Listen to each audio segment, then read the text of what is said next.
We are the paradoxical ape. Bipedal, naked, large-brained, long the master of fire, tools, and language, but still trying to understand ourselves. Aware that death is inevitable, yet filled with optimism. We grow up slowly. We hand down knowledge. We empathize and deceive. We shape the future from our shared understanding of the past. CARTA brings together experts from diverse disciplines to exchange insights on who we are and how we got here. An exploration made possible by the generosity of humans like you.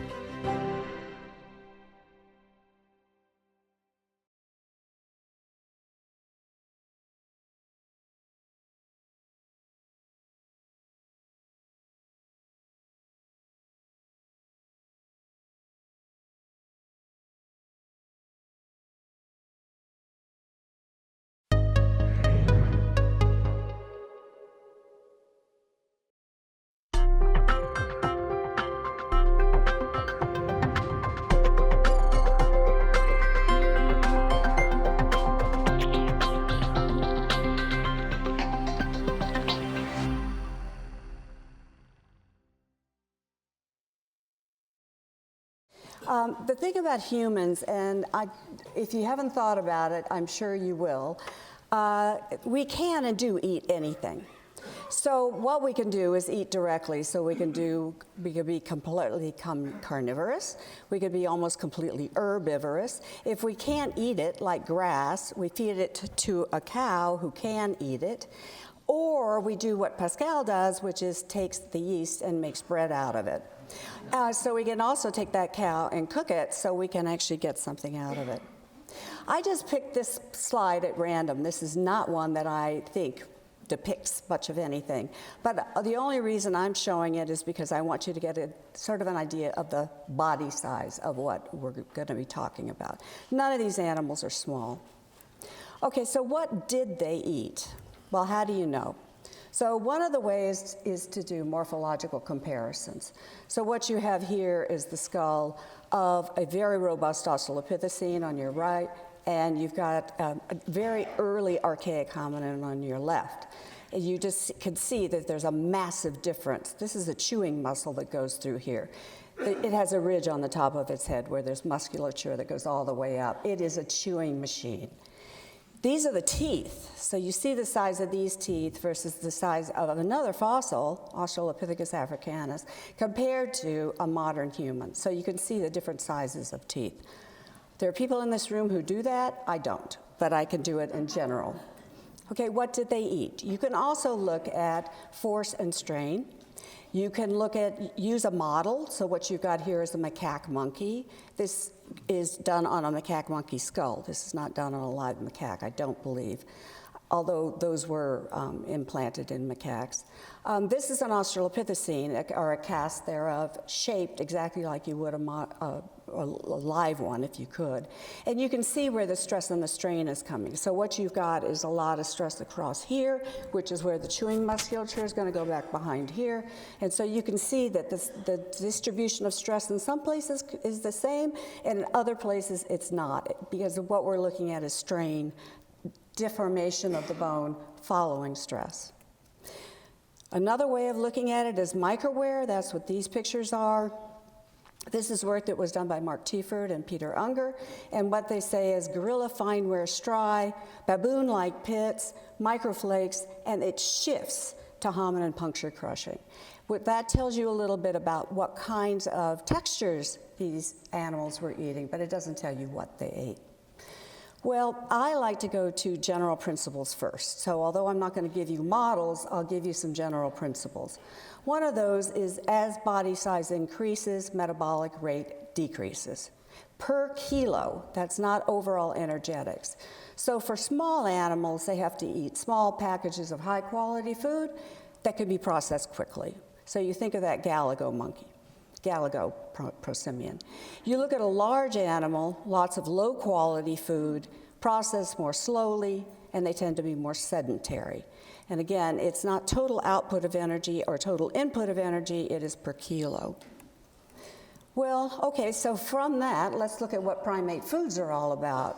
Primate foods break down into sort of three categories: insects, leaves, and fruit. So what you're looking at is things that are insects. They move around a lot, but they're high in protein. Leaves are also high in protein, but very difficult to digest. And they also are seasonal, so they will disappear, and so they actually move, but over time. Fruit is high in energy. I almost showed you orangutan fruits that do not look like they're high in energy, but most fruits are high in energy and they're easy to digest. They are, however, like leaves, mobile in time. They come seasonally. When you look at the primates that feed here, you have small primates, very small primates, that can feed on insects. Again, requires small packages of food, but highly easy to digest. You have large primates depicted by this gorilla. It's, again, high in protein, but very hard to digest. And gorillas don't move around as much as the Microcebus does. I show you fruit, although there's no animal that can survive just on fruit because you don't get the protein content. But I show you some monkeys that are going to be feeding on fruit. You look at what these animals do is you get animals along the lines of frugivore folivores. So the large animals will be leaves, and then they combine that with fruit. Small animals will either be totally insectivorous or they'll combine that with fruit. What you never have is a primate that relies on leaves and insects. And that's just because a large animal cannot capture enough insects in order to be able to survive itself, or able to survive.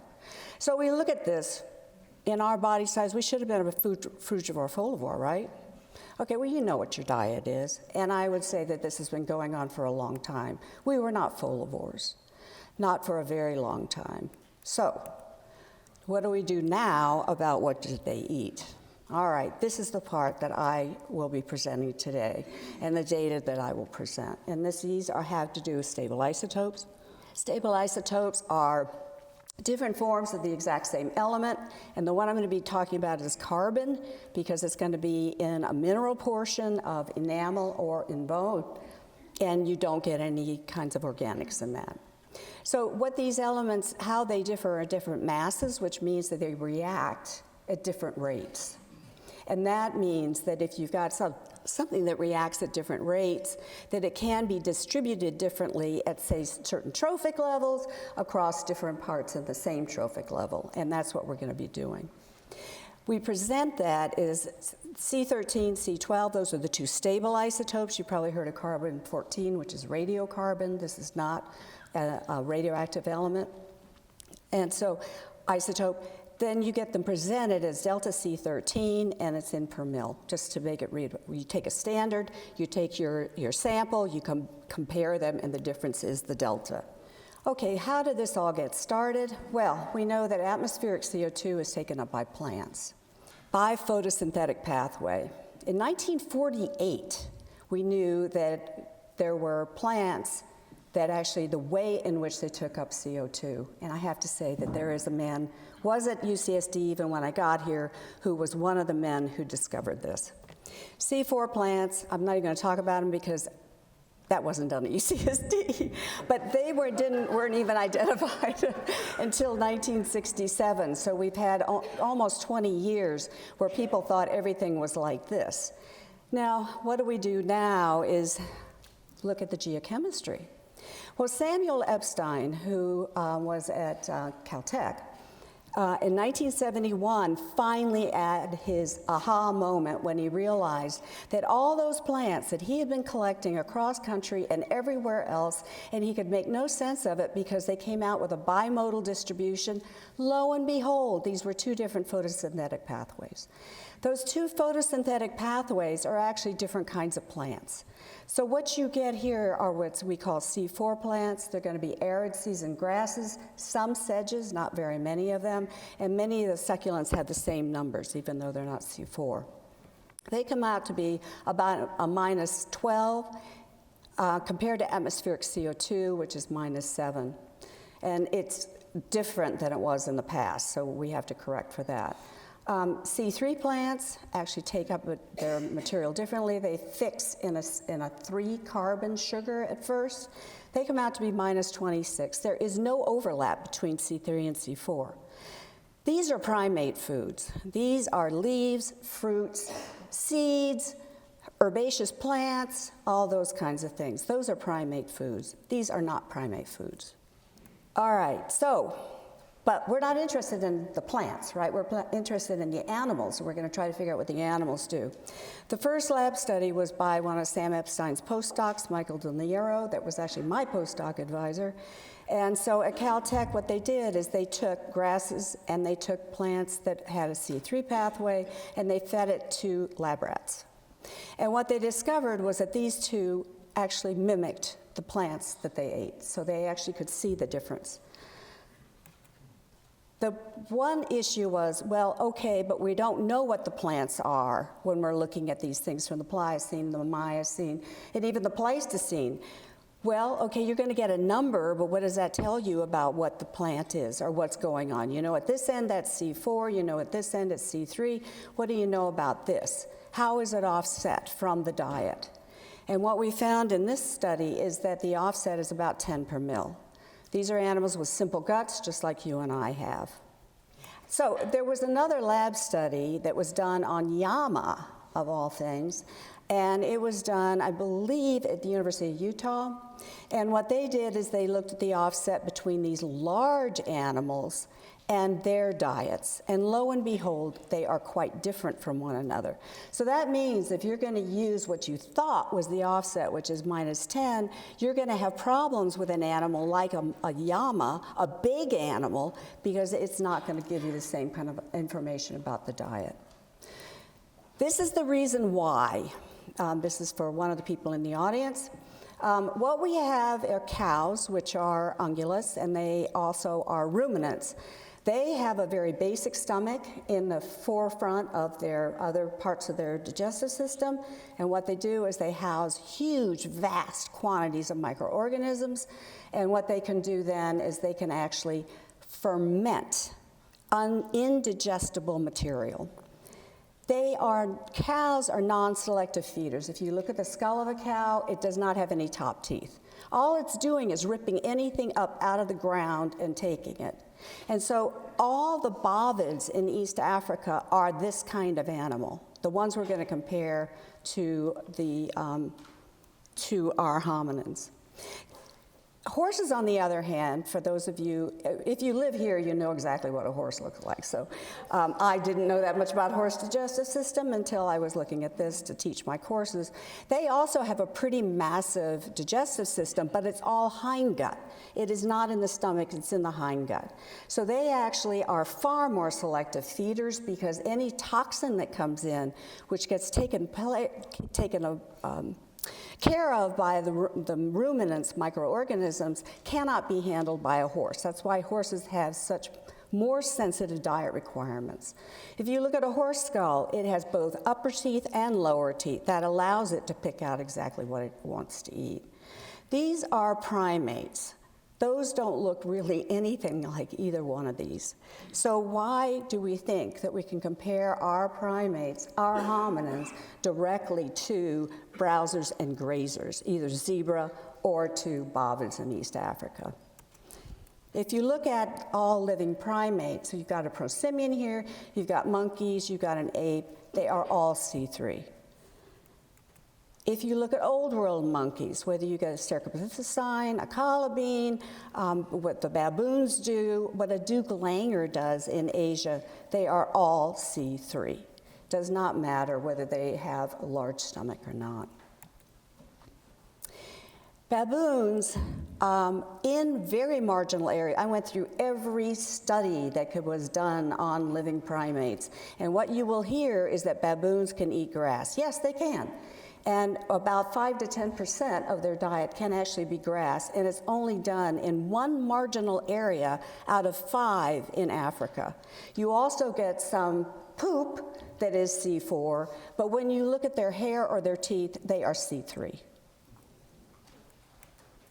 So now let's go to the fossil record. This is from Bernard Wood, and I really appreciate him allowing me to show this. What you have here are possible and archaic possible hominins. You've got what would be called archaic hominins, and here you have the megadont, the ones that I showed you before. Then you get pre-modern Homo and anatomically modern human. I will not be going up into this. I wanted to, and it just wasn't, I didn't think there was going to be enough time to do it. So let's look a little bit at the skeletons of some of these. I just picked some at random. Julia Lee Thorpe in South Africa got us started doing this and has done a phenomenal job of preparing how you do enamel to do carbon isotope analysis. What I hope you see here is that all of these have flared rib cages. And Leslie Ayala once said, Lucy had no waist. If you think about it, even men have waists. Because we have a small digestive system. When we stand up, we have a small digestive system. These others did not. But they're all hindgut fermenters, because that's what all of us are and our relatives are. This is Homo ergaster, a very early Homo erectus, and what I think you'll see is that it does not look exactly like us. He probably had a waist. So what we're looking at is a different size digestive system. So, in 1999, Matt Sponheimer and Julia Lee Thorpe published what I believe is probably the first paper looking at carbon isotopes in early hominids to figure out diet. They came up with an average of minus 8.2 per mil. And quote, this early hominid ate large quantities of carbon-13 enriched foods, and from their perspective, the thing that made them human on the human lineage is that we were eating C4 foods. All right, what they did, and I hope you can see this in this slide, is that they took the endpoint of C4 foods and they took the endpoint of C3 foods, and I'll remind you, this is a foregut fermenter, this is a hindgut fermenter, it is not a simple gut, any of them. So what we have here is a zebra and we have a gerenuk, but I could have picked a bunch of other ones. Well, I don't think you can compare a primate to that, but that's what they did. And then you take this was Australopithecus africanus, I believe, at 8. And then they said, okay, well, it's about halfway along the line, massive quantities of C4 foods. There is another way of doing this, and this is what I started looking at, and that is, what if you think about an offset of 10 per mil, which is what simple gutted animals have now, we do, roughly, or 14 per mil? What would be the difference in the diet?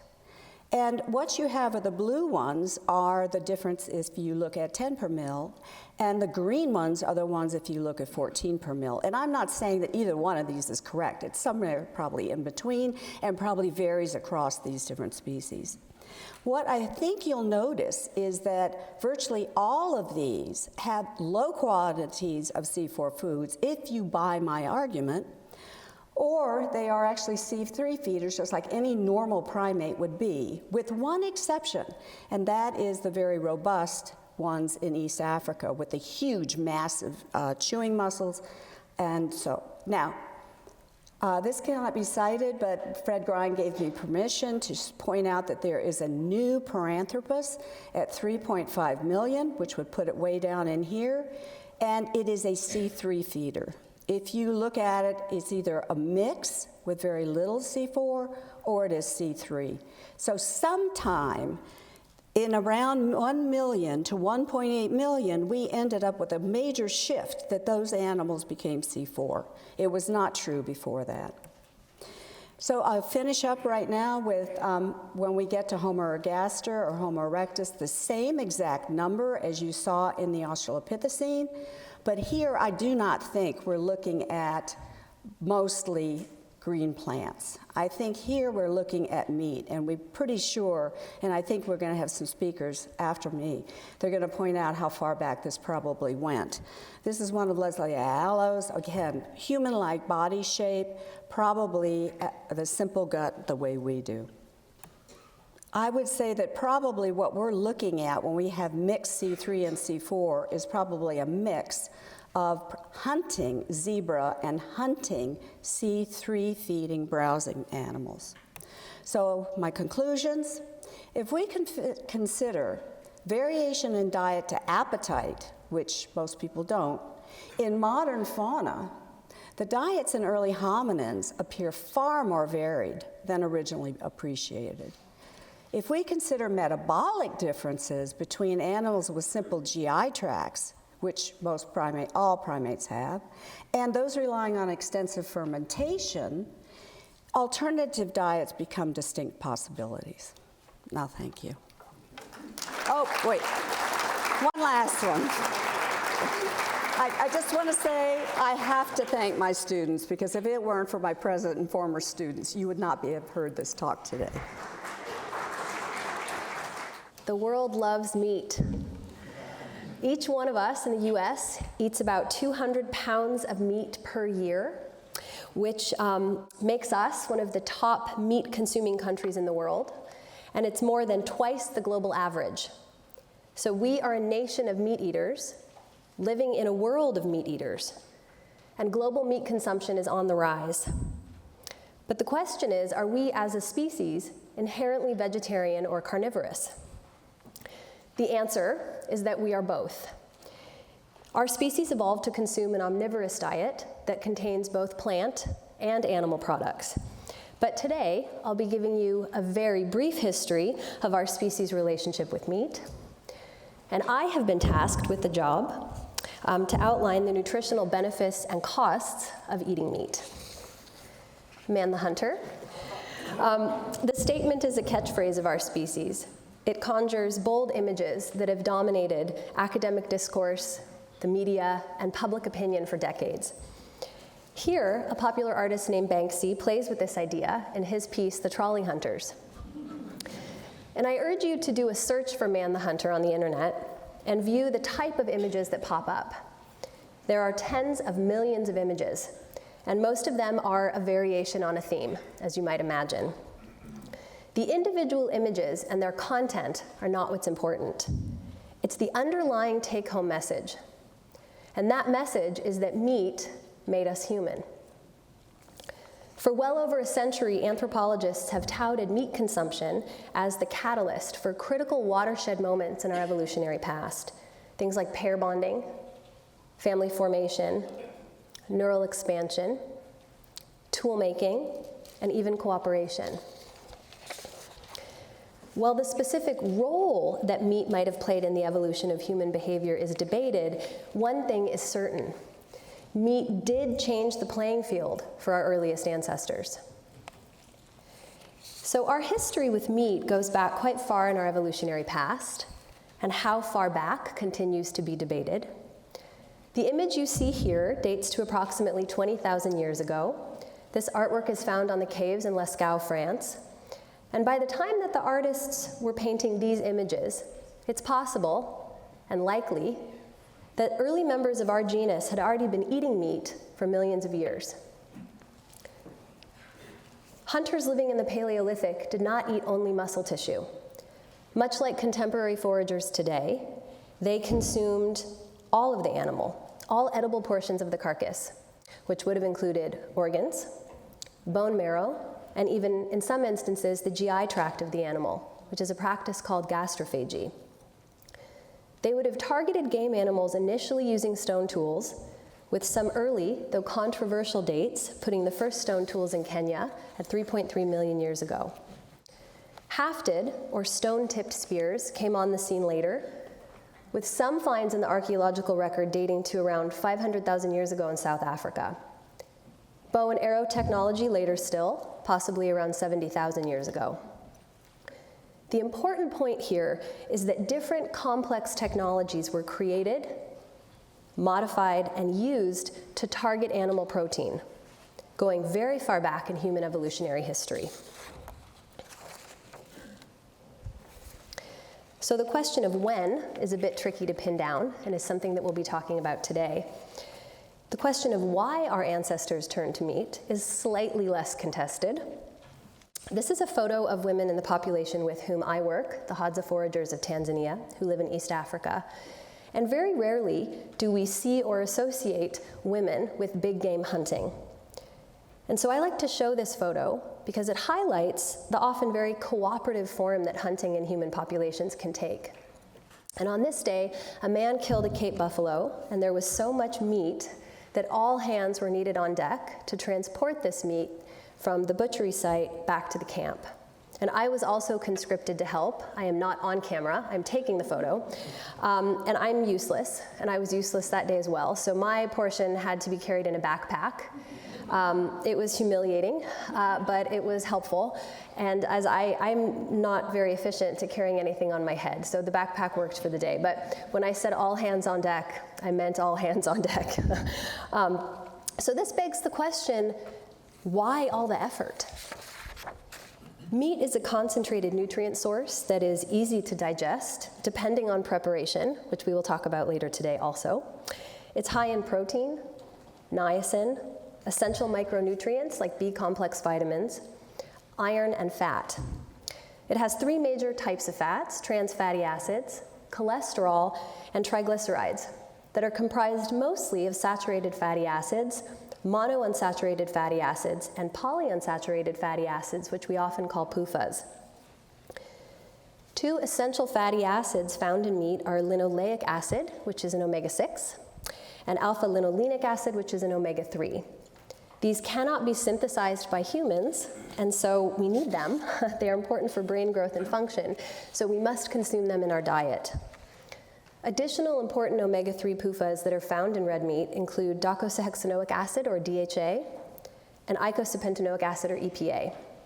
These are essential during pregnancy and lactation and have also been shown to reduce the risk of some chronic diseases. Red meat also plays a role in preventing iron deficiency or anemia. And around the world, iron is one of the most commonly deficient nutrients. And this might be linked to the fact that it has low bioavailability, which can be defined as the ease and speed at which a nutrient, like iron, makes its way from the food that we eat to the target tissue. There are two different types of dietary iron, as you might have interpreted from this slide, heme and non-heme iron. Non-heme iron is found in both plant foods and animal tissues, and this type of iron is poorly absorbed and has low bioavailability. Heme iron, on the other hand, comes from hemoglobin and myoglobin that's found in animals, and this type of iron is very bioavailable. For example, while it only contributes to a modest 10 to 15% of total dietary intake in the diet of red meat eaters, it accounts for more than 40% of total absorbed iron. So heme iron is also known to increase the absorption of non-heme iron, which means that meat really is the best source of iron that we can consume. It's important, as delays in global brain function and motor function have been associated with chronic iron deficiency. Heme is also involved in the distinction between red and white meat, which is largely based on the myoglobin content. Myoglobin is the heme iron that contains pigmented proteins, which make the meat red in color. So the more myoglobin, the redder the meat. Beef has far more myoglobin when compared to chicken, which is considered a white meat. And if you are used to classifying pork as a white meat, you're probably likely to do so based on a very successful advertising campaign from the late 1980s. The slogan, "Pork, the other white meat," was created for the National Pork Board in order to boost sales to compete with chicken and turkey. And the campaign was very effective. So although pork is typically classified as a white meat in culinary contexts, it is most certainly a red meat when it comes to its nutritional composition. And this is important because red meat has certain characteristics that white meat does not, and these are often associated with negative health outcomes. Associations reported with colorectal cancer and other carcinomas, atherosclerotic cardiovascular disease, type 2 diabetes, and potentially other inflammatory processes as well.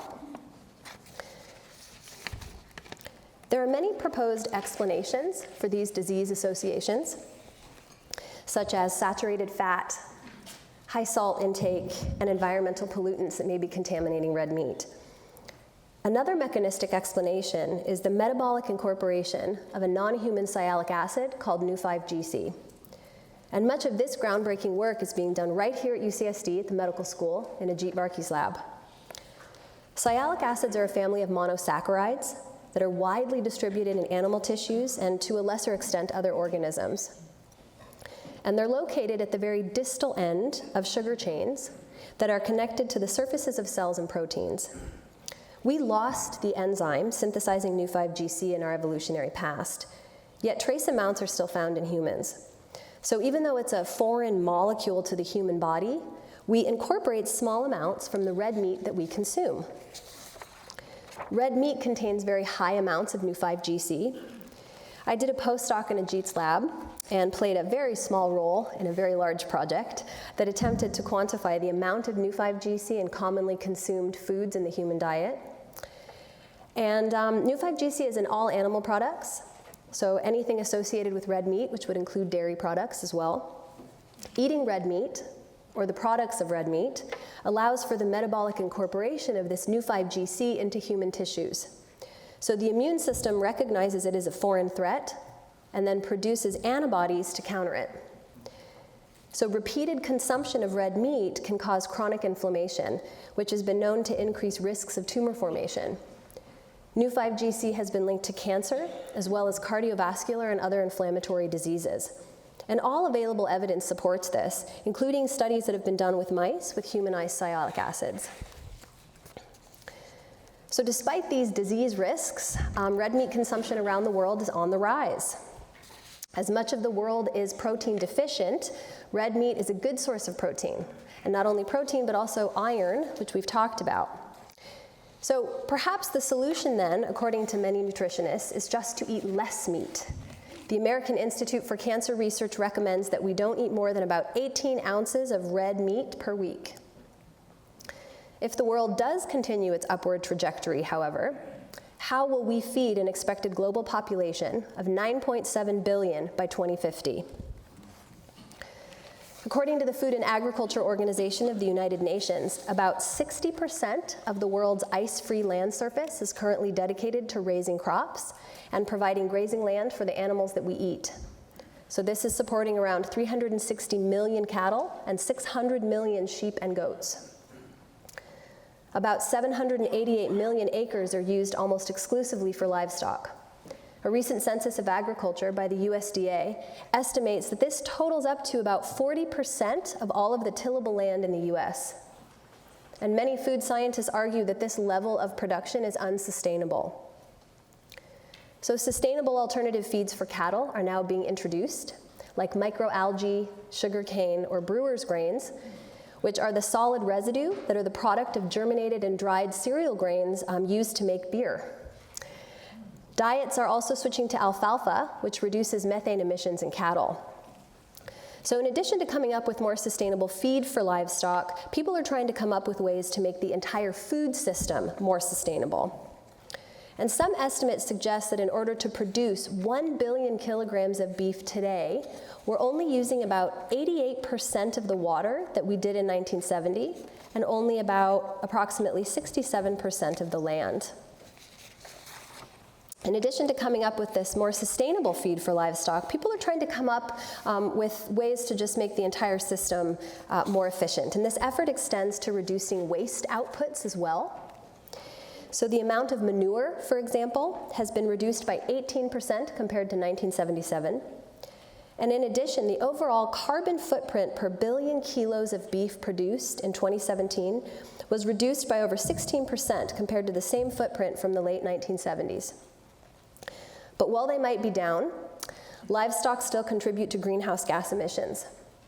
As of last year, in 2017, the FAO estimated that globally, livestock contributes to about 14.5% of all anthropogenic or man-made greenhouse gas emissions due to enteric fermentation and manure.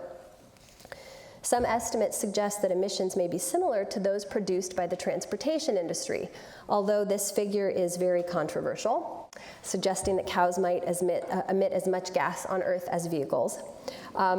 So some in the agricultural industry caution that these are not easy comparisons to make, and other factors are, of course, at play. But one thing that conservationists and agricultural industry agree on is that livestock does contribute to a substantial percentage of greenhouse gases in the world. The agricultural industry is making strides, however, to reduce gas output by introducing feeds that create less belching in cows, improving breeding in a way that animal health interventions are done differently. And the FAO argues that if herd sizes were to shrink based on these best practices, that would mean fewer yet more productive livestock. So in addition to belching and passing gas, cows also produce a lot of manure. It's the end point of their digestion, and it also produces nitrous oxide. So there are many fascinating new practices being developed that are turning manure into electricity which is then being sold back to the grid. So the costs of meat production are high. And beyond the environmental costs, there's a segment of nutrition science, as well as animal rights activists, that are arguing for the elimination of meat consumption altogether. But given the global rise in consumption patterns, this doesn't seem to be the most likely future outcome. So despite the nutritional benefits of consuming meat, there are significant health and environmental costs of consumption as well. That being said, as we'll hear about today, our species has a very long relationship with red meat. It is one of the hallmarks of human evolution. So the question I leave you with, and one that I borrowed from Ajit Varki, has meat in human evolution gone from a blessing to a curse? Thank you. Okay, so I'm an old, low-ranking male, so that means I should be good at hunting, but it kind of depresses me to think that, that the measure of success is how good a hunter we are. I'm a vegetarian, well, almost. So that's what I'd like to be. But still, it's an important issue, so let's talk about this.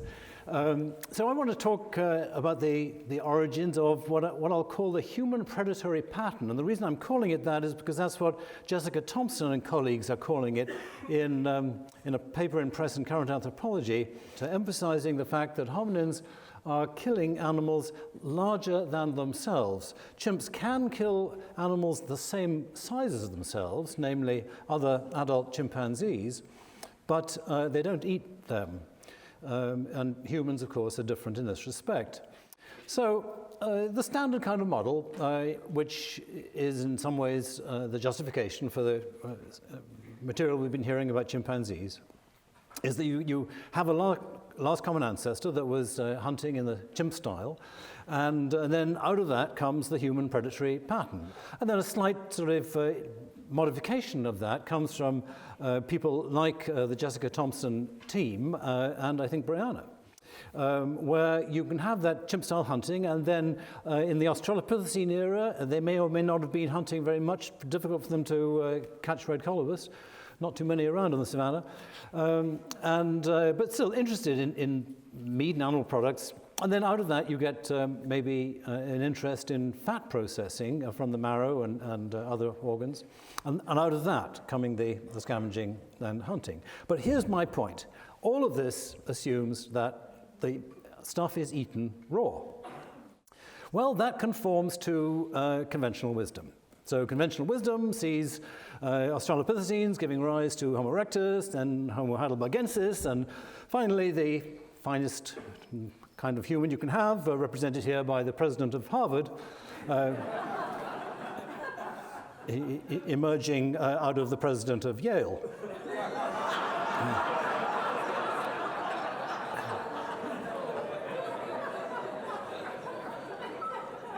And the point, of course, is that the standard story is that this was raw meat that was responsible for this big transformation, nothing much happening after you get Homo erectus, and that fire comes in sometime quite a lot later. And maybe that's true. I doubt it myself. I think that fire came in earlier. But what is certainly true is that raw meat is a difficult food for people nowadays. It's rare to find hunters and gatherers eating raw meat at all, as you see from a survey around the world. And in Africa, there is no record of people eating raw meat. To the extent that we have data on what happens when people do eat raw meat, which we have to go to urban raw foodists, people who are able to survive on supermarkets and so on, What you find following the red line here is that raw food is a great way of losing weight. It shows that you lose body mass index quite predictably by eating a lot of your diet raw, and this includes both vegans and people who are eating their meat raw. And then the blue line shows you that raw food is quite a good contraceptive too, because by the time you're eating 50% of your food raw, if you are a woman, then you've got a 100% of your food raw, 50% chance of having your reproductive system totally shut down. And that is despite the fact that they're eating just about as high quality of raw diet as you can imagine, and having no seasonal stresses and so on. Okay, so it's quite clear that cooking does something. It increases the energy value, we know, for starch and protein and plant lipids. Now here is the fact that you should remember but beyond anything else that I'm going to say today. Nobody knows what the consequence is of cooking animal fats. We do know about cooking plant lipids, that it increases the digestibility of the plant lipids. You get more energy value out of it. But no one has done it with animal fats, which is crazy. And if you think about the fact of how much more delicious a lump of suet is when it's been cooked, then it seems very likely that your food perception system is tied to the consequences biologically in your body. But the fact is that we're not sure. So it seems very likely that raw meat has got low value compared to both cooked meat, I mean, that's what we do know, and the point I want to say here is marrow. So what I really want to emphasize here is that the consequences of cooking meat are very substantially beneficial. The consequences of cooking marrow with its its fat content may be a bit less. So we'll think about this in terms of safety and palatability and time to ingest.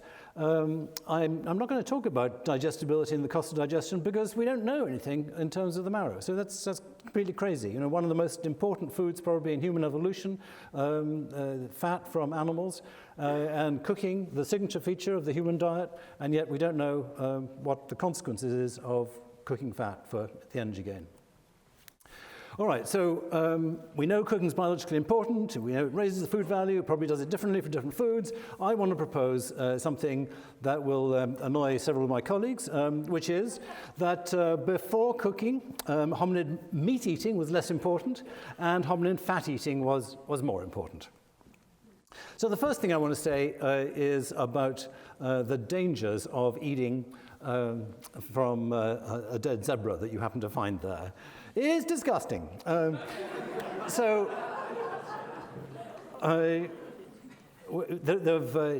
Rajir pointed out some time ago that meat is dangerous when you find it because of bacterial growth. And Alex Smith in my lab did some nice experiments showing that if you compare the rate of bacterial growth on raw meat compared to marrow, then it grows much faster on raw meat. And whereas if you cook it, then it's safe very quickly. And internal marrow is really safe. So meat, you can sometimes get away with cutting the outside bits off and taking what's inside, but even then, it decays pretty quickly, and it is going to remain rather dangerous. Which I think is why chimpanzees, by the way, don't scavenge much. If there was an implication earlier that they sort of don't recognize dead meat as food, I think they do. It's just that they're pretty cautious about it, and occasionally they do scavenge. Okay, so now here's a major point I want to make, that hominins without fire couldn't hunt much, because there's just not much time for hunting.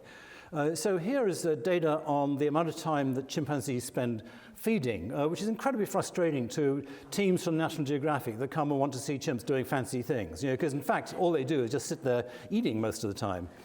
And there's variation among the sites, and the ones at the bottom, Bossou, they're eating quite a lot of human foods dug up from fields, that sort of thing. But overall, we got close on 50% of their day is spent literally just chewing. And that means that they can't do other things, such as write poetry or go hunting. So here what we got is a slightly strange plot of the distribution of time spent feeding in non-human primates. And you see there's a pretty steady rise as body size increases on the bottom axis. And so by the time you are a homo, you should be eating for something like, chewing for something like 50 to actually slightly higher than 50% of the day. That's what you should be doing, but you're not. In fact, what humans do is they chew for less than an hour a day. It's a relatively trivial time. And meat eating does not help that much if you are a raw eater. So here are some estimates that it's difficult to get normally for how much total time it takes to chew a carcass, because it's relatively rare that you can see all the different bits of the carcass and how much they have been eaten by chimps. But this suggests that when you take, for instance, a baboon that weighs a certain amount and you estimate 80% of it was eaten, and you tot up all the eating that was done during that period that you could see is a total of 9 chimpanzee hours, and the net result is that you're eating meat at about the rate that you are some of the higher quality fruits in terms of calorie intake. There's a note here saying that Ian Gilby thinks that I'm underestimating the rate of eating, and I'm sure I'm underestimating it for the initial phase of eating, where they're eating the softer bits. But we have yet to get very good data on this, so it may turn out that the underestimate is important, but nevertheless, that's what we got so far. Okay, so chimps don't hunt for very long at a time. Here you see some estimates, all between 15 minutes and half an hour, that sort of thing, if they get into a hunt. And after that, they give up. And this is not affected by how often they're overall killing. There's this big range that we've seen before, sometimes like 1 a month and sometimes 10 a month. But nevertheless, they're always just having this low rate of this low duration of the hunt. And you can see why. Here is how the feeding time is distributed in a particular individual from dawn until dusk. The red is when he's chewing. So there's just not much time between chewing. And by the way, when they stop chewing, what are they doing? They're mostly lying around in order to be able to digest the food. So the typical pattern is you go up into a tree, you eat for 45 minutes, then you come and lie down, and then wait for the stomach to be emptied, and then you go up again. That's what seems to be happening. So there's variation among chimps, and here's a bunch of different days, and you see some days there is very, very little time to do anything other than eat, and sometimes more, and it balances out across days and so on. But you can look at this and you can say, okay, let's look at the interfeeding interval. How much time is there between what you've got to do, which is to get food into your belly? And the answer is that the median of 20 minutes, the mean of 40 minutes. This is old data from Gombe. But that compares with the mean hunt duration of a quarter of an hour, half an hour. So it's about the same.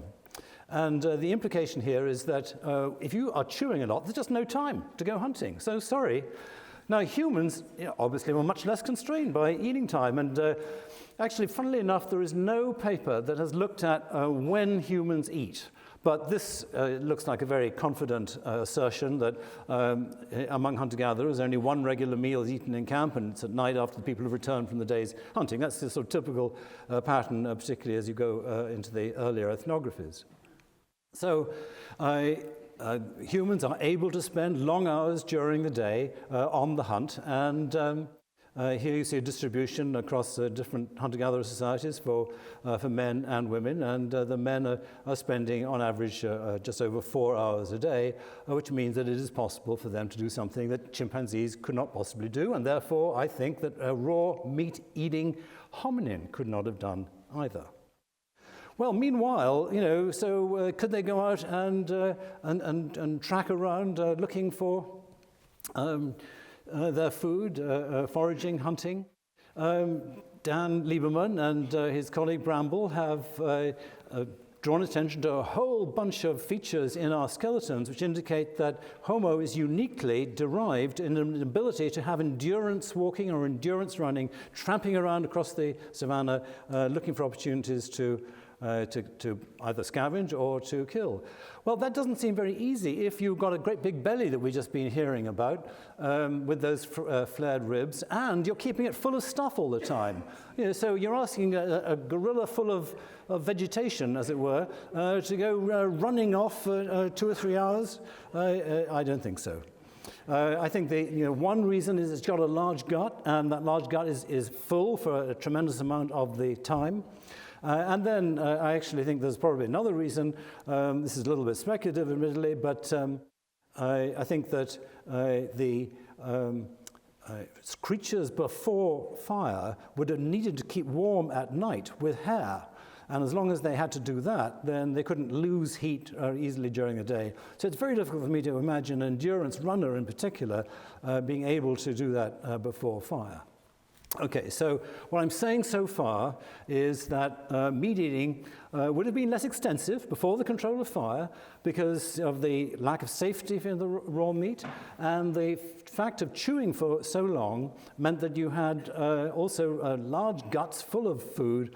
You couldn't run and hunt, and I suspect when we know about it that the relative value of raw meat compared to raw fat is going to be relatively low. Okay, so what did hominins eat before cooking? Because I do think that it's reasonable to imagine that there's been a phase in which hominins were using animal products before cooking. And the safe bit are the ones that are enclosed in bone, and that would be marrow or brain. From below the exposed surfaces is what you want to do. And certainly, marrow is an important food for hunter-gatherers. Here is data for the Hadza, and how many of them are eaten raw. So by the time you're eating big animals like buffalo, James Oliver finds that 80%, so 70-80% of the limb bones are eaten raw. So that all seems just fine. But there would be a difference if you're eating them raw from eating cooked, because nowadays there is an ability to use both the marrow in the shaft of the bone and the fat in the trabecular bone or the cancellous bone area, which you very difficult to get at with just with your teeth. You really have to boil it up to be able to release the grease, and until you have cooking, then you're not going to be able to use that very much. And then there's a difference in the kind of marrow that is going to be preferred. Binford showed very nicely that there is a good relationship between the degree of unsaturated fat in the marrow and the preference. Here you see for the Nunavut people that he was studying, that the more unsaturated marrow there is, then the more the bone is preferred. So unsaturated is much nicer than saturated fat when it's eaten raw, and that is probably because it has got a lower melting point. And with a lower melting point, it probably, I think it'll will turn out to have a lower cost of digestion, because the body is going to have to work less hard to reduce it to the tiny, tiny particles, just a few angstroms across, that have to be reduced before it can go across the intestinal wall. So where are the unsaturated fats found? They are found more at the nether ends of the limbs. So if you take a typical ungulate foreleg, you find that the saturated fats tend to be richer close to the shoulder and throughout the axial skeleton, and the unsaturated fats are richer at the distal parts, which nobody understands why that is. I mean, there's the sort of suggestion, well, unsaturated fats having lower melting points, they may be sort of more flexible, they may allow more flexibility, but that's a bit speculative. Okay, so preference for unsaturated fats, and then there's the question of brains. So the limb marrow is great for most of the year, but you see here in a couple of examples that femur marrow is very poor during periods of the year when the animals are in poor condition, going right down to 20% fat. And that's a point mirroring what's happening with the kidney fat, at which you can expect that there will be rejection of the food. So here's claims from Binford saying that if the caribou is in too poor condition, you break open the bone, and if it's soft and runny, then no, goodbye. During those periods, brains should be okay. Now, here's Kim Hill saying that he loved, he's saying the Ache and the Hiwi, hunter-gatherers in Paraguay and Venezuela, loved brains, and he says grossly that he loved it himself. I asked him if he had it raw. He said no, but you could, as long as it's reasonably fresh. There is decay that goes on there. Of course, the problem with brains is that they're hard to extract, and if you're a hominin, they're embedded very often with things with horns, and the skull is really heavy, so it's not that great, but it is good because the quality of the fat always stays high. It's the last thing that you will lose fat from, and then goodbye. So my conclusion is that if the early Homo diets were raw, then you've got to put up with the notion that there was extensive chewing, minimal time for hunting, and I think no endurance running. And they would be eating, particularly from the fat-rich areas, and there'd be more marrow than in cooked diets. There'd be more marrow, especially from the distal bones, and especially from the brain. So overall, more scavenging, more fat, and less meat. Overall, the kind of concept that I was referring to earlier of chimpanzee-style hunting giving rise to an interest in animal products, and then percussive fat processing, breaking open those limb bones, and then finally getting the human predatory pattern, that seems to me a great way to think about things. And then we should think about the first three stages as involving raw meat.